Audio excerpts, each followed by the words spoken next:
አመንኩ ስለዚህም ተናገርኩ እኛም በዚያው የእምነት መንፈስ እናምናለን ደግሞ ምን እናገራለን ይላል እግዚአብሔር ቃል በሁለተኛ ቆሮንቶስ ምዕራፍ 4 ቁጥር 13 ላይ ሲናገር ሰው ያመነውን ነገር በንግግሩ ምን ይላል ይገልጣል።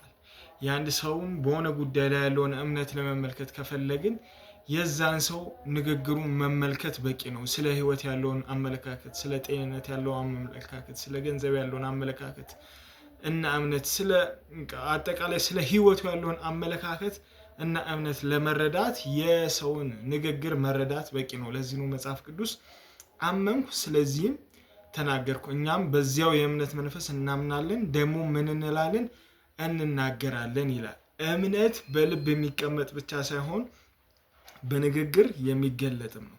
መጽሐፍ ቅዱስ ሲናገር መልካም ሰው በልቡ ካከማቸው መልካም መዝገብ መልካምን ነገር ይናገራል፣ ክፉም ሰው ደግሞ በልቡ ካከማቸው ክፉ መዝገብ ክፋትን ደግሞ ይናገራል። ሰው በልቡ ያሰበውን እንዲሁ ምን ይላል ይናገራል። ሰው የሰው ንግግሩ የልቡ የእምነቱ ማሳያ የእምነቱ መገለጫ ምንድነው? ንግግሩ ነው። አንድን ሰው ስለምንም አይነት ሁኔታ ያለውን እምነት ለማወቅ ንግግሩን መስማት በቂ ነው። የስንፍና ንግግርን መናገር የሌለብን ለዚህ ነው። ምክንያቱም ስንፍና ከሆነ እምነታችን በንግግራችን የሚገለጠው ስንፍና ነው። አለማመን ከሆነ እምነታችን በንግግራችን የሚገለጠው እግዚአብሔርን አለማመን። ስለዚህ አመንኩ ብሎ ዝም ማለት አይቻልም ማለት ነው። በቃ መናገር ነው ያለብን። ያመንነው ምንድነው? ምናምነው ደግሞ እግዚአብሔርን ነው። ምናምነው ደግሞ የእግዚአብሔርን ቃል ነው። ስለዚህ የእግዚአብሔርን ቃል ምን በለው ይላል ተናገሩ። በንግግራችን መገለጥ አለብን፣ መናገር አለብን። ስለማንነታችን በእግዚአብሔር ቃል ምን ተብሎ ተጽፏል? አንተ በክርስቶስ ኢየሱስ የእግዚአብሔር ጽድቅ ነህ ተብሎ ተጽፏል። ይህን መናገር አለብን። በሱ ድህነት እኛ ባለጠጎች ተደርገናል። ይህን መናገር አለብን አይደል?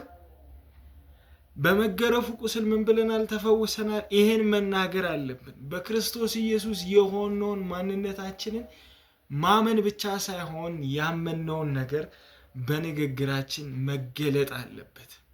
ይህን ነገር በህይወታችን እንለማመድ። ማመን ብቻ ሳይሆን በልብ መያዝ ብቻ ሳይሆን በአንደበትም መናገር ይሁንልን። ምክንያቱም የአንደበታችን ቃል ይሰራል። የአንደበታችን ቃል ምን ማድረግ ይችላል? ይፈጥራል። እግዚአብሔር ቃል ሲናገር ማንም በልቡ ያለው እንዲደረግለት ቢያምን የተናገረው እንዲደረግለት ቢያምን ይህን ተራራ ከዚህ ተነቅለ ወደ ባህር ተወርወር ቢል ይሆንለታል። ቢናገር ይሆንለታል። መናገር አለብህ። ያመንከው እምነት ምንድነው? እሱ እምነት በንግግርህ ይገለጣል። አማኝ ሚሽኮረመም ምናምን አይደለም። በቃ የሚፈራ የሚደነግጥ ምናምን በቃ የሆነ ስለማንነት እንዴ ብራዘር በቃ እኔ እንዲህ ነኝ በክርስቶስ ኢየሱስ የተሰራልን የመስቀሉን ስራ ማንነታችንን ከመጽሐፍ ቅዱስ በማወቅ ነጥለን በመያዝ ያንን ቦልድሊ ኮንፌስ ማድረግ አለብን። ማንነትህ ነው። ተናገረው። በክርስቶስ ኢየሱስ የተሰራልን ስራ ቀንና ማታ። ተባረክልኝ።